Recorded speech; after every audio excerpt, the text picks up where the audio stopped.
Dopo 3 settimane di apprensione per le loro sorti sono stati rintracciati Sonia Bottacchiari e i 2 figli di 14 e 16 anni. Tutti e 3 sono in buone condizioni di salute in un contesto di adeguate situazioni alloggiative e in generale di vita. Lo riferisce la procuratrice di Piacenza Grazia Pradella in una nota in cui aggiunge che non si intendono rendere pubblici ulteriori particolari, in quanto la donna ha manifestato timori e preoccupazioni ove venisse scoperto il luogo ove è rifugiata, esplicando, ove ciò avvenisse, l'intenzione di rendersi nuovamente irreperibile.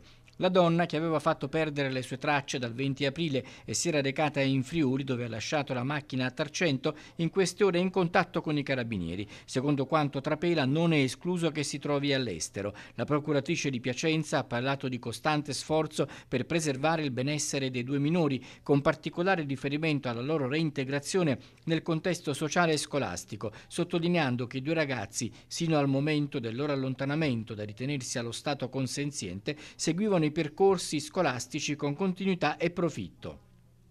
Quanto alle modalità del ritrovamento, quello che sembra accertato è che non c'è stato alcun avvistamento da parte dell'esercito di soccorritori che da una settimana pattugliava la zona in cui si sospettava si potesse trovare la famiglia. Vigili del fuoco, Corpo Forestale, Soccorso Alpino, Guardia di Finanza e Protezione Civile hanno immediatamente interrotto le ricerche quando dalla Procura di Piacenza è arrivata la conferma che la donna e i figli erano in salute in un luogo sicuro. Adesso si cercherà di capire le motivazioni anche di carattere familiare che hanno spinto la donna ad allontanarsi e far perdere le proprie tracce insieme ai figli e ai 4 cani per 3 settimane.